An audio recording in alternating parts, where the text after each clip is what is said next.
Sejam bem-vindos mais uma vez.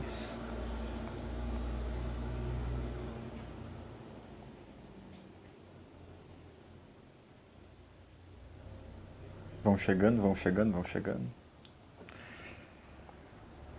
Esse round agora é para as perguntas.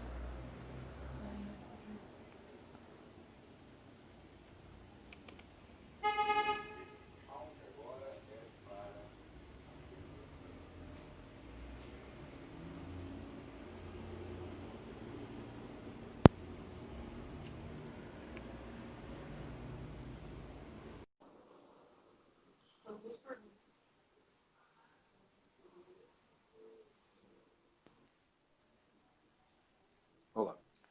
Oi, professor. As últimas perguntas que foram enviadas nos últimos segundos da live, eu não consegui copiar, mas aqui a Ana Carolina já mandou nessa live também. Professor, foi bem legal. Eu mesmo tenho perguntas para fazer. Mas vou começar pela primeira pergunta, que é mais uma provocação, assim, talvez um sarrinho, talvez uma vingança, do professor Diego, que é da crença não justificada. É o Palmeiras ter mundial, por exemplo? Veja, então, o problema, né, de uma afirmação como essa é justamente que você nega os critérios de justificação da verdade, né? Vamos pegar a verdade. A verdade é o Palmeiras tem mundial, foi o primeiro campeão mundial, está em 1951, né, o glorioso artilheiro paulista do Parque Antártica, né, derrotou a Juventus 2-0, né, e nos tornamos campeões. Existem documentos, né, a respeito disso, sua documentação, e a gente pode comprovar isso, né? Mas aí, o que ele vai fazer? Ele vai dizer, olha, que está apresentando não vale como prova. Isso aí é fax da FIFA, né? Fax tem um documento original, né? Isso aí prova, né, que o Palmeiras jogou com todos os maiores times, né? Mas não chamava Mundial de Clubes porque não tinha aquele jogo lá único em Tóquio, né? Veja onde é que está o desacordo, né? O desacordo está na justificação que a gente daria, né, para ele afirmar que o Palmeiras não tem Mundial e para eu mostrar para ele a verdade, né? João 8:32, né? Conhecereis a verdade despertada, né? Que o Palmeiras não só tem Mundial, como é o primeiro campeão mundial, né? Todos os outros times, né? O Diego torce para o Corinthians, né? São simplesmente uma tentativa de emular, né, o Palmeiras. Beleza, professor. Não sei, assim, não vou me posicionar nada. Como santista, talvez eu prefira a não verdade. Você é É, aquele santista que tem menos de 60 anos de idade. A gente descobriu quem é você, Gabriel. são poucos entre nós, são poucos. Tem uma pergunta aqui que eu acredito que já foi respondida durante a exposição, porque foi feita lá no começo da live, que é o que é verdade, né? Mas o professor apresentou algumas respostas, né? Então eu vou pular essa pergunta, tá? Com o perdão da pessoa que enviou. Uma pergunta minha agora. Recentemente a gente teve uma tentativa de aprovação, não sei como está agora, de uma MP para criminalizar as fake news, né? E eu gostaria que o professor relacionasse, de algum modo, através da filosofia, a liberdade de expressão, que a gente conhece como liberdade de expressão, com o problema das fake news. Criminalizar as fake news seria um tipo de censura? Ah, Ótima pergunta, tá? Eu, assim, porque é uma pergunta, é ótima pergunta porque ela envolve dois aspectos diferentes, né? Um aspecto, digamos assim, epistêmico, né? Como é que a gente faz, né? Uma lei que, de fato, pode reconhecer e de condenar, ou de evitar a propagação de fake news, né? Mas um aspecto também moral e econômico, né? Um aspecto moral e político, né? Porque, enfim,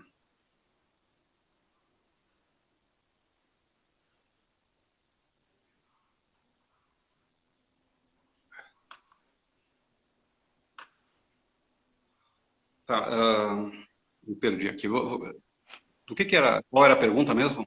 Eu estava escrevendo aqui, fui ver minha anotação e perdi no meu. Tá, Liberdade de expressão, isso. isso. Liberdade de expressão. Porque tem um aspecto epistêmico, né? Se tornar fake news, né? Você sabe qual o critério que você vai usar para saber o que é fake news, né? E tem um problema moral o político, né? Que é, bom, a gente está justificado em censurar alguma coisa, isso é censura e assim por diante. Tá bom.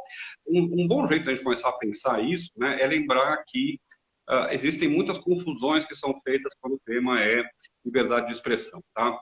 Na CIEP de 2017, eu tenho uma palestra sobre liberdade de expressão e discurso de ódio, e está no meu canal do YouTube, procurem lá, tá? Vocês podem ver uma resposta de 1h30, né, sobre isso. Mas o ponto importante o ponto importante da discussão acerca da liberdade é que liberdade de expressão não é a mesma coisa que liberdade para falar qualquer coisa. Tá? É óbvio que a liberdade de expressão tem limites. De fato, no fundo, a liberdade de expressão, ou direito à expressão, é um dos únicos direitos, uma das únicas liberdades que é absoluta. Porque a menos que eu amarre alguém, eu não posso proibir alguém de falar alguma coisa. Né? A menos que eu pegue o notebook do sujeito, não posso, ou o celular, não posso impedir ele de entrar na internet e publicar alguma coisa. Tá? Agora, a liberdade de expressão não significa, né, que a possibilidade de falar qualquer coisa não significa, né, que aquilo que eu disse não possa ter jamais consequências, não tenha jamais consequências. Eu trabalho com um critério muito simples para a gente tratar a liberdade de expressão, que é o dano. Tá? Coisas que são ofensivas não devem ser proibidas. Coisas que são mentirosas não devem ser proibidas. Coisas que são delirantes não devem ser proibidas. Deve ser proibido, e como é difícil saber proibir antes, e devem ser corrigidas na justiça, né? São afirmações, delírios e assim por diante, que tragam dano, que causem dano, né, a alguém, a um grupo e assim por diante. Né? Você tem liberdade de expressão para dizer que os comunistas são que quem o Bolsonaro é comunista e tinha que ser morto. Você pode falar isso, tá? Agora, a partir do momento que você falou aquilo lá, alguém vai, pega uma arma e começa a ameaçar pessoas que discordam dele politicamente, isso causa dano, ameaça, crime e assim por diante, né? E, obviamente, aí a gente já está no domínio do direito, né? Eu posso achar que alguém que a cloroquina salva, né, as pessoas da Covid. Agora, a partir do momento em que eu proíbo as pessoas de tomarem outros remédios, a partir do momento que eu transformo isso em política de saúde e, portanto, faço com que pessoas que têm potencialmente efeitos, reações adversas a esse remédio, tomem esse remédio, eu causo dano. O limite da liberdade de expressão é sempre o dano. O problema do dano é que o dano é sempre pós-facto, a posteriori, vem depois da enunciação. Então, eu acho muito difícil, eu acho ineficaz, né, a gente proibir, censurar e assim por diante. Além disso, eu tenho convicções nas quais eu não vou entrar aqui em detalhes, tá? Não ter nossa conversa, mas eu tendo a ser um abolicionista penal e, assim, enfim, achar que você prender pessoas, não colocar pessoas, enfim, acusá-las de crime não vai resolver o problema. Né? A gente não vai, mesmo que a gente pegue 10 mil pessoas que estão propagando fake news hoje e coloque todas elas na cadeia, né? A gente só vai gastar mais com presos que não são perigosos fisicamente, né? Não todos, né? Alguns são. Mas a gente vai gastar dinheiro com eles, ao invés, e vai aparecer 5 minutos depois 10 mil outras pessoas na internet, no Facebook, no Twitter, que vão fazer a mesma coisa que eles estavam fazendo, né? Então, você censurar, prender, condenar, né? São coisas que não resolvem esse caso. A gente tem que desenvolver mecanismos, né, para lidar com esses casos.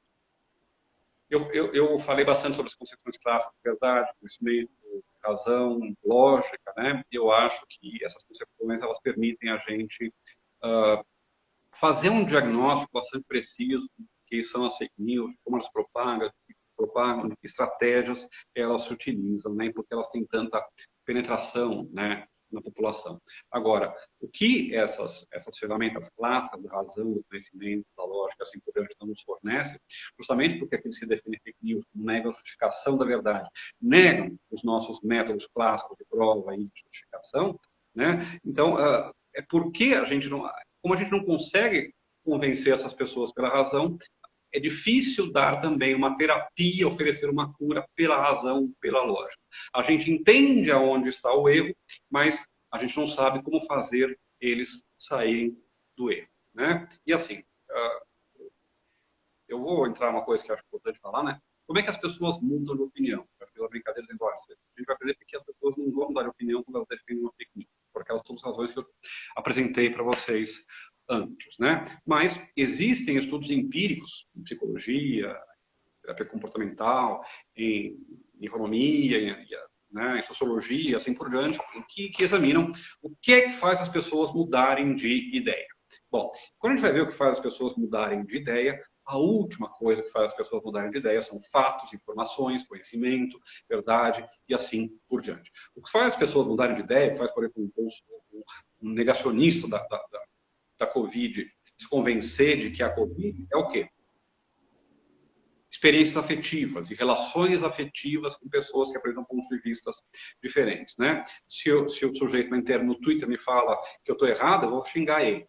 Se a minha mulher, minha mãe, né, o meu amigo me fala, eu vou tender a prestar atenção no que ele diz, né? Se eu nego o Covid, falo que é só uma gripezinha, que todo mundo vai morrer mesmo, e que cloroquina salva, né? Até um certo momento, tudo bem. E quando pode me mostrar a ciência que for, o artigo científico que for, eu não vou mudar de ideia. A partir do momento em que morre alguém da minha família, morre um parente próximo meu, um amigo próximo meu, né, e eu vejo que estão todas as precauções, e mesmo assim contraí a doença, não era alguém com pé na cova e 5 mil comorbidades, como as pessoas acham que é, né? Bom, aí talvez eu mude de ideia e fale, não, talvez esse negócio seja sério mesmo, né? Mas a verdade é que, os fatos, né, as pessoas não vão mudar de ideia. O Osmar Terra, o Hélio Beltrão, o Samidana, todos esses caras que ficaram fazendo previsões, o Bolsonaro, diziam, não, vai morrer 800, morreram 40 mil. Né? Vai chegar o pico em abril, né? Em julho está crescendo. Eles não mudam de opinião, eles continuam achando que eles estão certos. Né? Por quê? Justamente porque a relação que eles têm com essas afirmações é uma relação de cunho afetivo, de cunho de identidade. Eles pertencem a um certo grupo político que tem, que compartilha, né, de certas convicções, compartilha de uma certa lealdade a um líder, né, que transmite certas crenças, né, e por isso, né, que eles acreditam nisso. Não é porque eles não estão jogando nenhum jogo que envolva verdade e falsidade. Então, bom, voltando, terminando, né, a gente tem como criminalizar as fake news vai ajudar a gente a acabar com isso? Sim. Não. É censura? Não, também não é. Né? A gente tem que...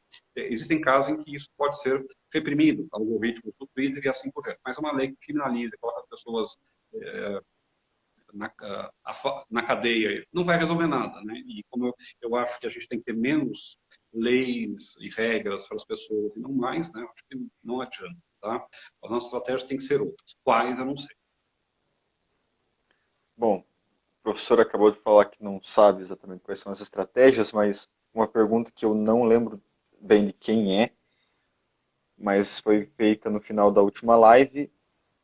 Eu perguntaria então como se opor às fake news, visto que aqueles que as disseminam ou que acreditam nelas não compartilham da base comum da realidade.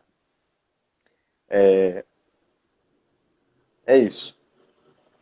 Tá. Então, não é exatamente que eles não compartilham da base comum da realidade. Como eu disse em outro momento, lembre-se da situação do McIntyre que eu usei. Né? As pessoas, na maior parte das suas ações cotidianas, são absolutamente consequentes e coerentes em relação à verdade e à realidade. Né? Uma pessoa, as pessoas não saem pulando na frente de prédios, não saem se jogando na frente de carros e não saem, enfim, queimando dinheiro, elas sabem que essas coisas, né, têm consequências e elas sabem que a realidade provocará essas consequências negativas. Existem, digamos assim, pontos sérios, né, lugares em que a razão entra em curto, né? Existe uma ampla literatura que estuda os nossos viés cognitivos, nossos erros epistêmicos, né? Eu chamo de psicologia do engano, né? E a gente sabe quais são os mecanismos, né, que levam a gente a nos enganar, a termos crenças equivocadas sobre o mundo. Né? Um primeiro jeito da gente modificar isso é o autoconhecimento.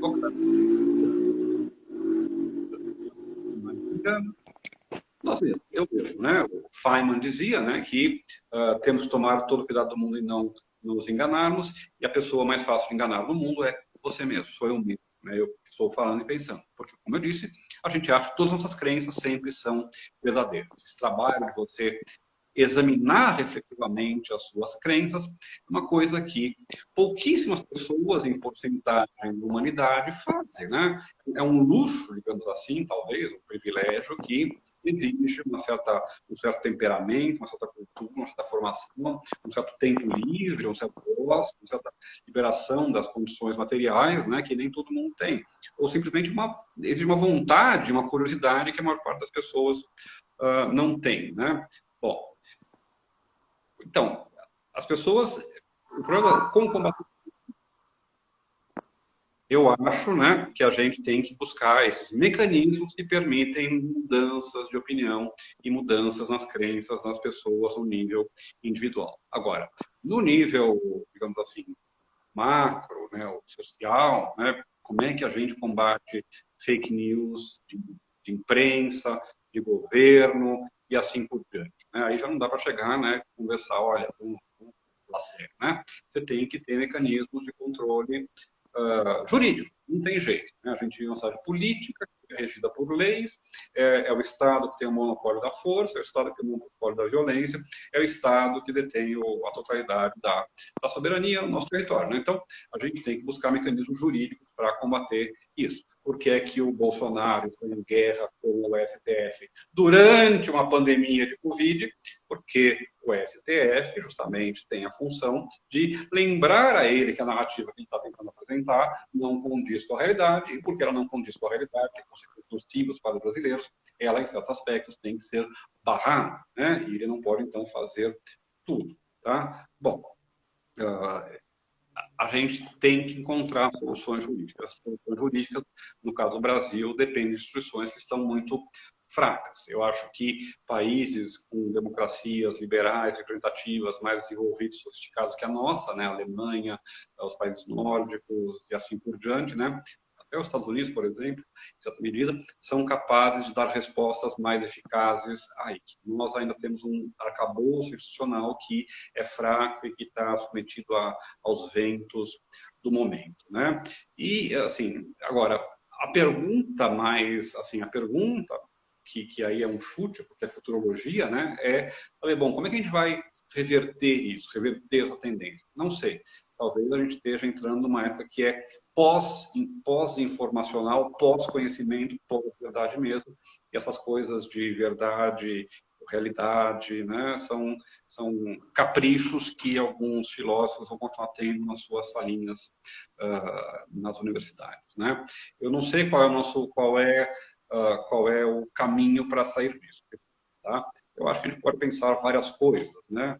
Agora, eu acho também que nós estamos submetidos a uma certa inevitabilidade do futuro que torna toda a previsão, toda a tentativa de corrigir de modo determinista os rumos que, por exemplo, a internet, a sociedade, a política vão tomar meio ineficazes. Né? A gente tem que voltar às práticas políticas clássicas de diálogo, né? Eu diria para a gente voltar ao rápido, né? Mas fora de uma de que é praticamente impossível voltar a esse estado de coisas. Né? Acho que a gente olha para o Habermas, para a ideia de racionalidade política do Habermas hoje, mais ou menos como o Schiller olhava para a Grécia e via, olha, aquilo nunca mais vai ser possível, né? Foi um momento de paraíso que a gente perdeu, né? E a gente nunca no Brasil chegou a realizar, né? Então, assim, como combater isso, não sei. Tem esses vários aspectos, aspectos políticos, aspectos institucionais, aspectos pessoais, né? Falem com seus amigos que são negacionistas de qualquer coisa, né, que a Terra é plana, coisa assim, né? Esses são os mecanismos que a gente tem. Até não tem, do mesmo jeito que não tem vacina para Covid, também não tem vacina contra fake news até agora. Também não tem solução mágica. Né? Assim, sempre falo, problemas simples não tem soluções, problemas complexos não tem soluções simples, né? Fake news é um fenômeno complexo, não é uma solução simples para fake news. Beleza, professor. Próxima pergunta do Tiago Gors. Professor, como tens visto as ações do Twitter visando coibir o que é considerado por eles como fake news? Não seria reforçar o poder do algoritmo? Sim, a gente tem uma tensão aí, um paradoxo que a gente tem que resolver e que nós não resolvemos ainda, né? Que como agenciar liberdade restrita que as redes sociais, que a internet permite, né? E os mecanismos de controle que são aplicados à internet, né? Eu acho que no caso do Twitter, tá? Até que tem algumas mecanismos que são interessantes, né? De você não tirar a notícia, não colocar a notícia dizendo, olha, esse cara fala mentira e assim por diante, né? Mas o problema, né, é que a gente espera, né, que quem está lá fazendo os algoritmos do Twitter, e as políticas do Twitter, ou do Facebook, de onde, né, seja uma pessoa razoável, como eu, você, e temos esse pressuposto, né? Esse pressuposto, né? Mas se a gente dá esse poder a eles, isso permite que daqui a 10 anos, ou 5 anos, ou um mês, quando mudem as coisas, entrem lá um grupo entre lá a Secretaria de Comunicação do Bolsonaro, comece a mandar no Twitter, né? E aí faça o contrário com outro campo político ou ideológico, tá? A censura é muito perigosa, tem que ser olhada sempre com muita cautela, né? A questão aí, nesse caso, seria, bom, essas ações do Twitter são censura, né? Quando você remove o tweet, certamente. Quando você avisa, não, né? Então, a gente tem que... se essas ferramentas vão ter alguma utilidade, elas têm que ser reelaboradas, né? Mais uma vez, né? Eu acho que a gente deve buscar uma sociedade com menos controle, não com mais controle, né? Você meter as redes a mais controle é você abrir o flanco para no dia seguinte ser você o controlado, né? Mais ou menos isso. Ok. A pergunta da Paloma, ela diz o seguinte: Professor, parabéns pela fala. Podemos dizer as fake news podem ser consideradas identitárias para quem as propaga, pois é preciso uma identificação das pessoas que acreditam para propagarem. Ótima pergunta, né? Eu cheguei até a falar de identidade algumas vezes, né? E assim, só que identitário, né?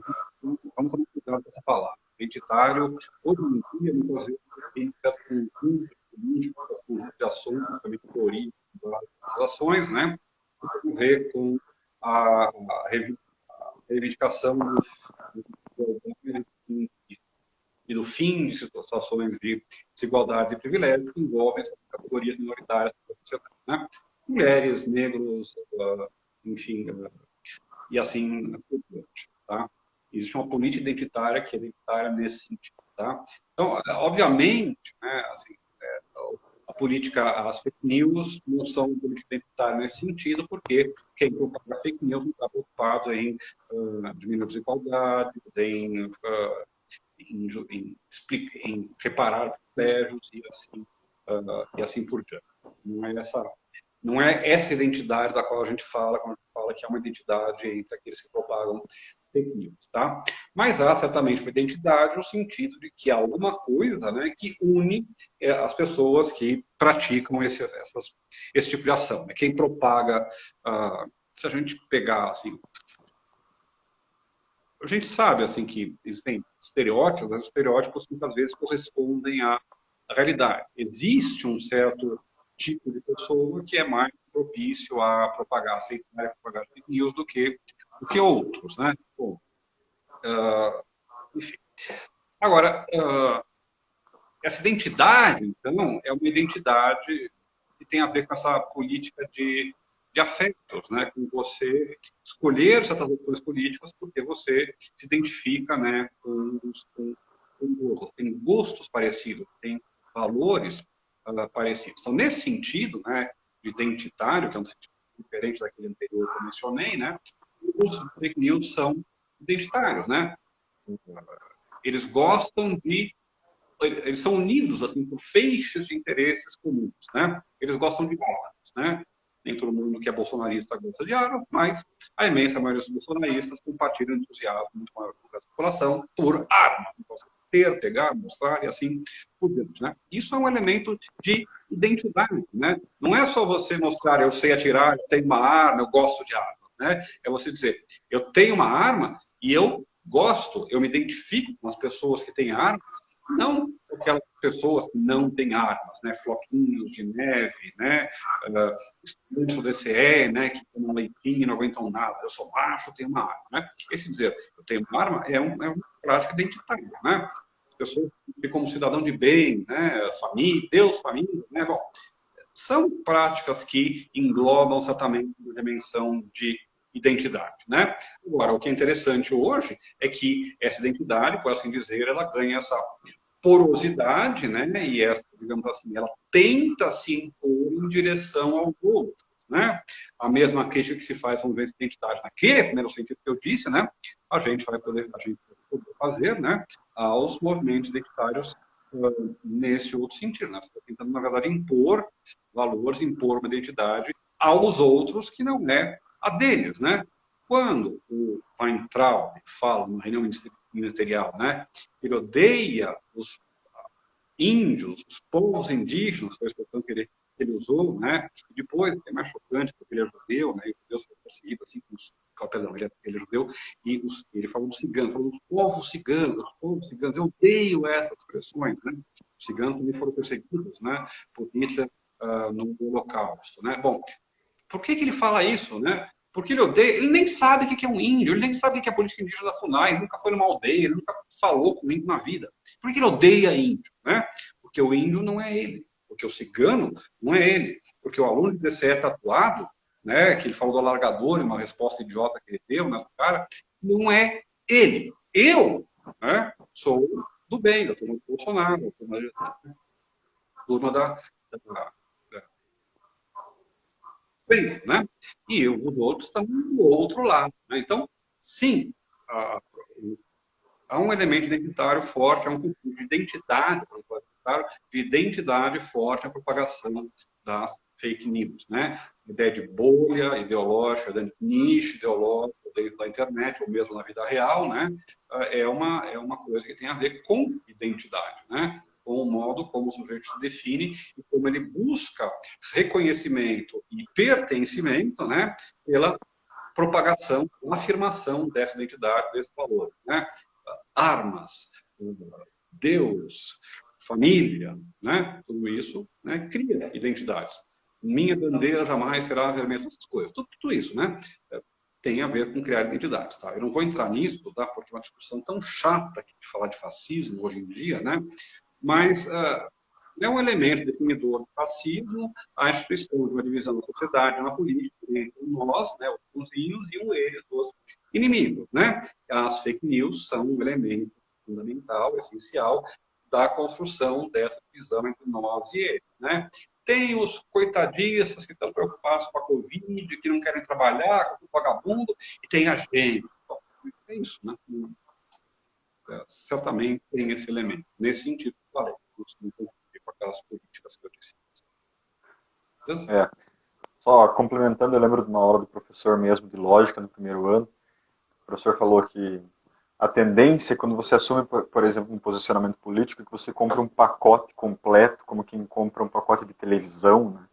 Que você não pode questionar nada porque você comprou o pacote completo, né? Você viu a prévia e todo o resto você é obrigado a assumir para você também, de certa forma. Se relaciona com isso que você estava falando. Uma pergunta, então, Então, quando o cara não compra o pacote, ele se torna imediatamente o inimigo, né? Eu vou falar do meu ponto de vista, tá? Eu me situo no campo democrático da esquerda. Seria talvez social-democrata, um liberal-democrata, né? Um intervencionista, assim, o Estado tem que ter estádios, por exemplo. Bom, eu me situo nesse campo, tá? Da esquerda progressista, democrática, assim por diante. Não sou comunista, não sou anarquista, não sou nada muito radical. A partir do momento em que eu falo, olha, eu estou junto com vocês, se a gente for lutar pela educação pública, pelo saneamento básico, não me interessa lutar pelo capitalismo, porque isso é uma coisa factível, condições históricas concretas hoje em dia, o cara vai me dizer que eu sou um traidor, que eu não sou esquerda de verdade, e assim por diante. Se eu falo, eu sou de esquerda, mas eu não quero que o Lula seja candidato mais, pelo amor de Deus, o Lula, deixa vamos pensar coisa, né? Todo mundo fala, não, como é que você pode se você não comprou o pacote do Google, né? Do petismo, né? Ou, falando disso porque são grupos grandes, mas eles têm que se refletem em grupos menores também. E acontece a mesma coisa lá na direita, né? Se você acha que é bom, autoridade, família, propriedade, gosta do exército, mas você está dizendo que a Covid é verdade e não. Então, tem alguma coisa que não está certo. Você é comunista, né? O Dória, que é um cara de direita, né? Virou comunista porque ele não foi no discurso bolsonarista sobre o coronavírus, né? Então, por que isso se dá? Justamente porque essa adesão ao pacote completo tem essa carga identitária de você obter reconhecimento dentro de um grupo e, nesse mesmo grupo, você se opor, né, e menosprezar, diferenciar, né, e transformar em inimigo o outro grupo. Né? Então, isso acontece. Tá? Bom, e assim, quando você tem desvios dentro desse pacote, né, às vezes isso é visto como se fosse mais grave que simplesmente ser um adversário. Né? Isso tem a ver com isso. Né? A gente compra pacote ideológico, tem um fechamento ideológico. Pergunta do Silvestre. O controle por via legislativa das redes sociais não seria uma medida ruim? Será que este é o único caminho? Eu não sei nem o que o Silvestre está querendo dizer, está entendendo por controle por via legislativa, né? Se for, bom, ter leis, né, sobre as fake news, né? A gente já tem leis, né? Assim, a gente tem calúnia, difamação, injúria, a gente tem um Código Civil que promove a preparação de dano moral, enfim, de danos materiais e assim por diante, né? Agora, a gente não usa a legislação para aquilo que são as fake news, tá? Eu vou voltar a bater na mesma tecla, né? Uma legislação dessas é bem intencionada, ela pode ter alguns efeitos bons, mas ela não vai resolver nada, vai ser enxugar gelo.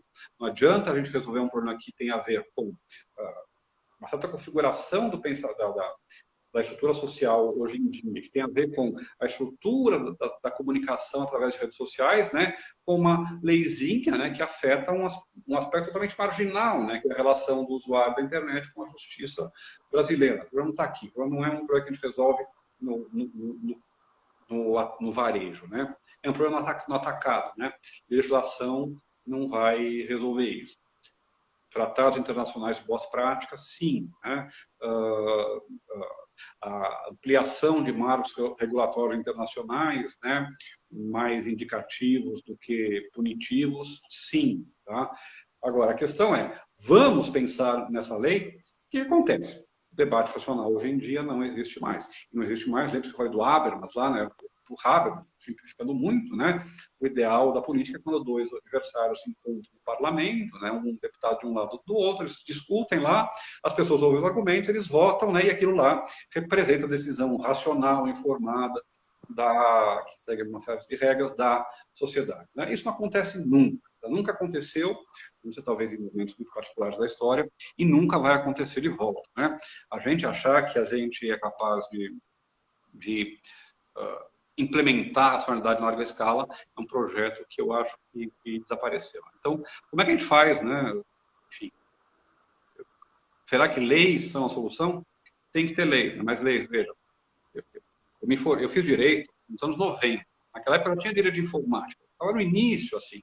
Mas, assim, uma coisa que todo mundo já sabia do direito de informática, que tem a ver com a informática, naquele momento, né, muitos e muitos anos atrás, quando a internet estava começando, né, é que sempre você vai ter sempre a internet vai ser a cenoura e a lei vai ser o coelhinho correndo atrás da cenoura, o jumento correndo atrás da cenoura na qual ele está amarrado. A gente sempre vai correr atrás e nunca vai alcançar. Olha, ele fez aquilo lá, temos que proibir isso. Aí você proíbe isso, né? Aí o cara faz uma coisa diferente, né? Você proíbe fazer meme, aí o cara começa a fazer algo, né? Aí você tem que fazer uma legislação. Aí quando vai fazer uma legislação, o cara começa a outra coisa, né? E assim, tem coisa que você não tem como proibir, né? São, por exemplo, os códigos desses sujeitos. Tem toda uma estética, por exemplo, Vaporwave, né, que o pessoal usa. Eles o Paper Frog, aquelas coisas ridículas lá, né? Eles se identificam com isso. Você não vai proibir usar um tapinho feio de avatar? Não, não pode proibir isso, né? E não, tem que proibir também o cara que põe o Lula de avatar, ou que põe uma bandeirinha de comunismo no avatar, ou que põe o personagem diferente do desenho que você não gosta. Então, eu acho assim, soluções legislativas são muito difíceis, né? A gente tem que usar a legislação que a gente já tem. Só para encerrar, tá? Em direito, tá? A gente tem uma dificuldade no nosso modelo. Nosso modelo é, digamos, romano, né? Romano-germânico, né? De códigos escritos que vêm dos romanos, né? Sempre julga, a gente faz a justiça, a gente diz a justiça a partir de leis que estão escritas, né? Leis não retroagem, leis não podem, né, se aplicar a casos que aconteceram antes dela, né? No direito civil, na common law britânica e depois americana, e assim por diante, né? Em que o modelo não é dos códigos, mas dos precedentes da jurisprudência, você tem um modelo jurídico que é mais ágil, né, para você, tratar desses casos. Né? Você não precisa fazer uma lei dizendo, olha, se o cara fez isso na internet, ele vai ter que ser punido. Você já tem uma lei genérica, né, para causar dano a um grupo ou pessoa, né? E aí você aplica essa lei e fala, será que essa lei se aplica aqui também? E você fala, se aplica. E você não precisa apelar para a retroatividade, porque está já julgando o caso, né? Os modelos da common law, do direito britânico, tem uma vantagem em relação aos direitos que se construíram a partir de códigos fechados, né, da lei positiva, não retroativa, tal, da França, Itália, Alemanha, Brasil e assim por diante. Eu vou fazer mais umas 3 perguntas só para não extrapolar o tempo, talvez menos até. Parece-me que é do Paulo Henrique essa. Parece-me que o problema se gera nos algoritmos. Aprimorar o sistema de algoritmos para não indicar conteúdos informativos resolveria o problema?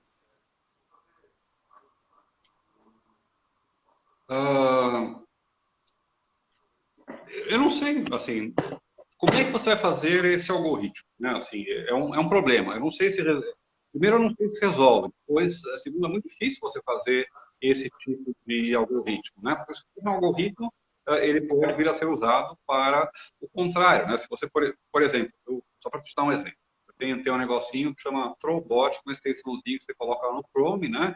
Aí quando tem um cara que se for no Twitter, quando tem um cara que é um propagador de fake news, que é um robô, né? Ele deixa aquilo lá em vermelho, né? E funciona como? Funciona como? As pessoas perguntam, eles verificam, vê o padrão da publicação, tal, tem todos os critérios. Olha, se suspeito, então fica lá em vermelho. Então, no meu Twitter aparece no computador em vermelho aquilo que é suspeito, né? O que aconteceu? Os caras, né, do outro lado, né, começaram a utilizar isso e apontar como suspeitos e pedir investigação de suspeição, né, do, por exemplo, dos grandes jornais, do Estadão, da Folha e assim por diante. Né? Em alguns casos funcionou. Para mim, o Estadão aparece em vermelho, né, porque ele foi considerado, né, porque pelo algoritmo, né, repetição de padrões, né, um certo tipo de distribuidores e assim por diante, né, e porque sempre propagam um certo tipo de ideias coerentes com essa identidade, né, bom, identidade de imprensa, mídia, né? Então, né, o Estadão também é fake news, é suspeito, né? Como é que você vai fazer isso? Assim, é muito difícil, né? Eu acho que também, você vai poder correr atrás, né? Ixi, agora estão fazendo isso. Então vamos lá, vamos pôr um cara programando lá na China, em Bangalore, na Índia, para ele resolver isso, né? Aí tá, você resolve, dia seguinte, continua, né? Opa, pode continuar. Então, como é que a gente resolve, né? A gente não resolve com receitas no varejo. A gente tem que procurar respostas no atacado e que não dependem, né, do que a gente pode fazer pela lei nesse momento. Pergunta do professor Gilmar.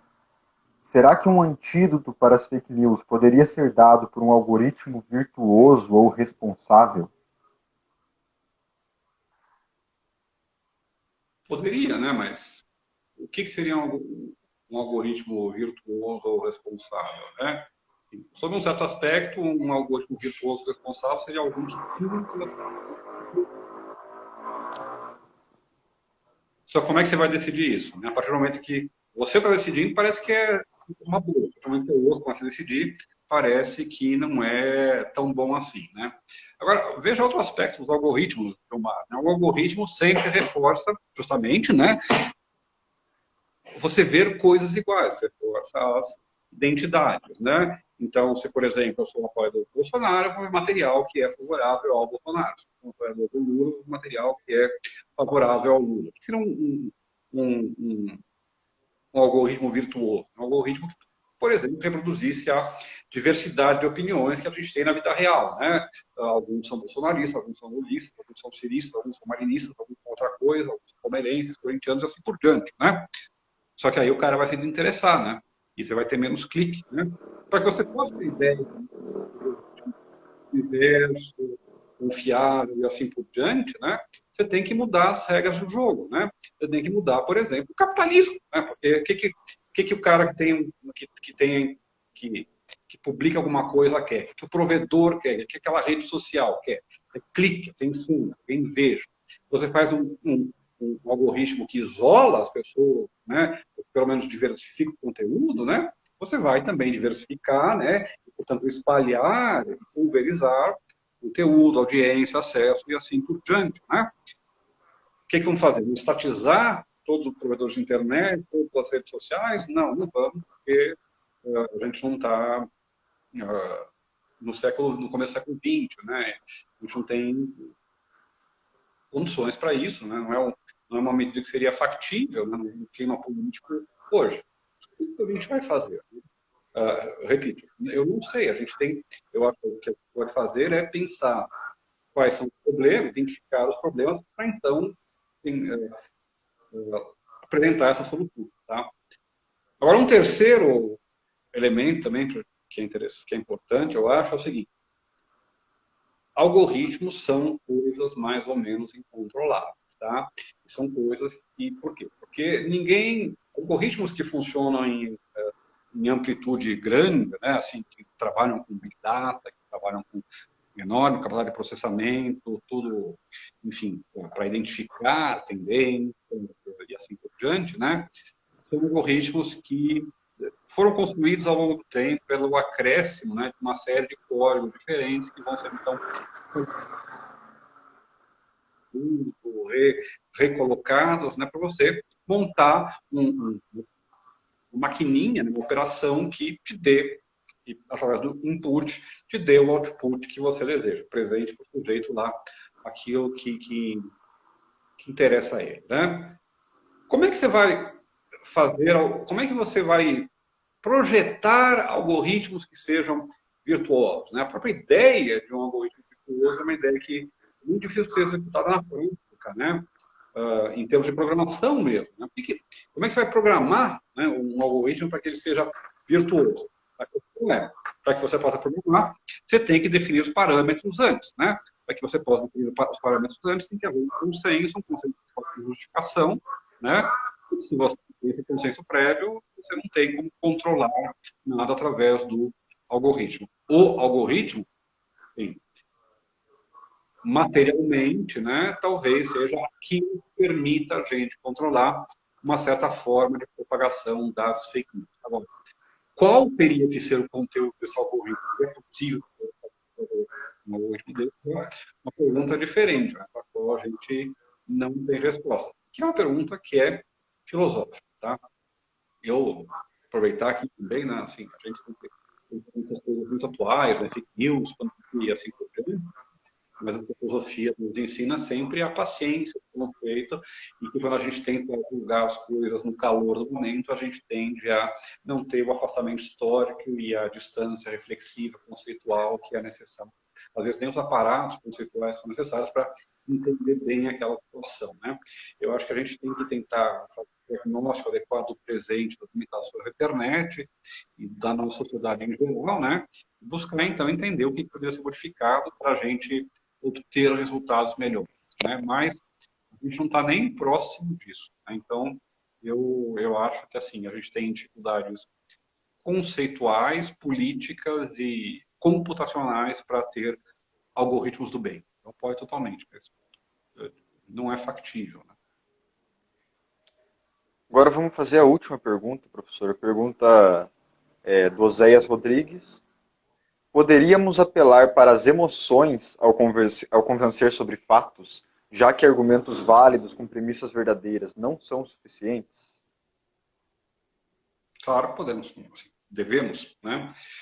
A maior parte das nossas práticas discursivas não envolvem verdade e falsidade, não envolve discurso descritivo ou referencial do mundo. Né? Dizer que a água ferve a 100 graus, que triângulos têm pontos internos iguais a 180 graus e assim por diante, né? São situações excepcionais, muito particulares na nossa vida, no contexto acadêmico, no contexto de pesquisa, no contexto de certos momentos particulares. Em geral, a gente usa a linguagem, a gente está envolvido com um discurso e um registro que é afetivo, social, emocional e assim por diante. E a gente é capaz de obter resultados, obter uma reação do nosso ouvinte apertando esses botões, trabalhando com esses botões. Certo? Se vocês pegarem os livros do Jonathan Haidt, por exemplo, do Daniel Kahneman, por exemplo, eles explicam muito como se dá o funcionamento do nosso cérebro, as coisas às quais a gente reage, as coisas que certos tipos de personalidade tendem a levar em conta ou não, e assim por diante. Né? Conservadores, por exemplo, dão valor a coisas como a valores, a virtudes morais como a honra, enquanto progressistas ou mulheres tendem a dar valor a coisas como cuidado, como empatia, como solidariedade e assim por diante. Bom, a gente sabe quais são os botões que podem ser apertados. A gente tem que utilizar isso, tá? Assim, o Aristóteles, quando escreveu uma retórica, né? Além dos seus 6 livros de lógica do órgão, não era para dizer, olha, a lógica do professor não serve para nada. Para dizer, olha, a lógica é uma maravilha e é o que a gente deveria sempre seguir. Mas, na verdade, como homens finitos e agora, a gente tem que levar em conta que os homens são convencidos por outros. Por isso que a lógica trata da verdade, enquanto a retórica não trata da verdade, ela trata do convencimento. O que é importante na verdade, mas a verossimilhança, tornar verossímil, né, uma tese ao outro, é o convencimento. O que importa é você justamente digamos, tocar o coração do outro. A gente tem que fazer isso, tá? A gente tem que utilizar esses recursos. Eles utilizam, tá? Uma coisa que eu não disse, que deve ser mais óbvia, tá? É que toda e qualquer narrativa que envolve fake news envolve sempre falácias lógicas. Envolve, vocês podem pegar o manual de falácias e pegar um texto desses jornais, desses blogs de extrema-direita hoje, né? Vocês vão ter assim, fazer uma festa, né? Porque é um atrás do outro, né? Argumentos ad hominem, né? O Lula, né? O demônio, né? Generalizações apressadas, né? Os esquerdistas são todos vagabundos, né? Quem nega cloroquina quer que os brasileiros morram, né? Analogias, falsas analogias, né? E assim por exemplo, cada uma das falácias, você vai ver que eles utilizam todas, né? Ambiguidade, usar a palavra com uma hora e com outra, vagueza, né? Falar de palavras que não têm significado quase nenhum, e assim por toda e cada falácia lógica que você tem no manual, você vai encontrar nos discursos que envolvem fake news, né? Então, é claro que a lógica, para usar aquelas imagens que eu usei antes, né? A lógica permite fazer o diagnóstico, né? Mas ela não permite realizar a terapia, né? Se lógica e razão funcionassem, aliás, lógica e razão funcionariam se a cosmovisão que envolve as fake news não tivesse justamente interessada em negar as nossas justificações clássicas de verdade e de conhecimento. Como é que a gente faz, então? A gente apela para a retórica, né? Uma das coisas que qualquer um percebe nas redes, por exemplo, é como a direita sabe usar bem as redes, com apelos que são emocionais, né? Memes e frasezinhas de efeito, e colocar todo mundo como ou demônio ou aliado, né? E assim por diante, essa viralidade, essas mentiras, né? E assim por diante, né? Enquanto a esquerda não sabe usar as redes, né? à esquerda, você pega assim, você pega as contas de Twitter dos políticos de direita, dos youtubers de direita, né? Tem lá 1 milhão, 3 milhões de seguidores. Você pega a conta do Ciro, o YouTube do Ciro, do Lula, de qualquer Marina, qualquer Fernando Henrique, PSDB, qualquer representante um pouco mais progressista, não bolsonarista já, né?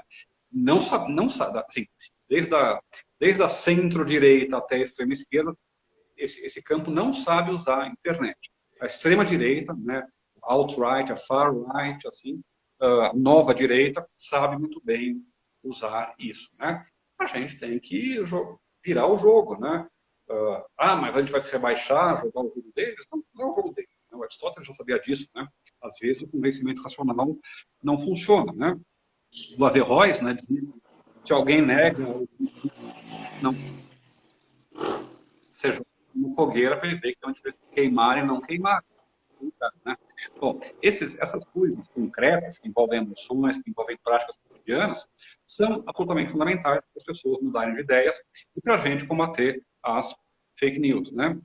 Quando as pessoas falam, os esquerdistas são abortistas, satanistas, que odeiam a família, não têm moralidade, né? Ficam aí tomando drogas, enchendo a cara e assim por diante. Aí eu falo, cara, olha, sou de esquerda, cara, eu tenho 3 filhos, sou casado, no papel, na igreja, mulher, assim, mais família tradicional que eu não tenho. Olha minha cara, você acha que eu estou afim de destruir o sistema, matar bolsonaristas, né, na rua? Né? Não, não, é claro que não, né? Então, assim, isso que o Buber, por exemplo, chama o eu, a relação do eu e o tu, o tete a tete, né? O estar diante de, o face a face. Rede, que a rede justamente porque ela nos afasta, né? Ela nos aproxima, né? A mensagem, a informação, a comunicação, mas ela nos afasta enquanto seres sociais, enquanto indivíduos, enquanto dotados de um corpo, de um rosto, de uma voz, de um cheiro e assim por diante, né? E justamente são esses aspectos que são muitas vezes determinantes, né? No convencimento, em você mudar a opinião de alguém. Uma pessoa muda de ideias quando pessoas em quem ela confia, né, não por causa das suas crenças, por causa da relação emocional, afetiva que ela tem com ela, né, mostra para ela alternativas, né, insiste em que há possibilidades diferentes do que aquele mundo no qual ela está fechada. Né? Então, a gente tem que apelar, sim, para as emoções. Por quê? Porque grande parte do apelo das fake news, da internet em geral, é um apelo emocional, né? Se dizer que o PC Siqueira é pedófilo, saiu aí esses dias, né? Nem sabia quem era o cara, tá? O cara é um DJ lá, e é youtuber e que o cara virou pedófilo. Não adianta, assim, o cara pode ser culpado ou não sei, não me interessa, a investigação da polícia descobre. Se descobrirem que ele é culpado, ok. Se descobrirem que ele é inocente, tá? O que vai acontecer? As pessoas vão, durante 20 anos, associar o nome do PC Siqueira à pedofilia, né? Como é que a gente resolve isso? Você resolve isso não com fato, né? Fala, ó, está demonstrado que ele não é. Você resolve isso com, não é o caso do PC Siqueira, não interessa, mas você resolve querer ser equivocado dizendo, não, peraí, vamos pensar um pouco o que está acontecendo, né? Você resolve com esse discurso face a face. É muito difícil, é impossível mudar a ideia de alguém na internet, né, na frente da tela de um computador. É quase impossível mudar a ideia de alguém num boteco tomando cerveja com o sujeito, mas tem uma possibilidade. É muito mais fácil mudar de ideia, né, alguém com quem você convive todos os dias, alguém com quem você tem relações de afetividade, de confiança e assim por diante. Porque ela leva em consideração que você tem que dizer, não por critérios epistêmicos ou de verdade, mas por esses critérios que têm a ver com emoções. A gente tem que aprender isso, né? E a gente não sabe fazer isso. A esquerda perdeu de lavada a guerra política porque ela não sabe usar as emoções, ela não sabe usar a internet e com a eficácia que esse grupo novo apareceu. Se a gente não achar um jeito de fazer isso, né? Não adianta. Daqui a 20 anos vão estar na mesma. Beleza, professor. Muito obrigado. Foi bem proveitosa a live. Quero agradecer também a todo mundo que assistiu até agora, depois de quase 2 horas, e a quem enviou perguntas e tudo mais. Eu agradeço, o Pet agradece, enfim, é isso aí. Até mais. Até mais, obrigado a vocês.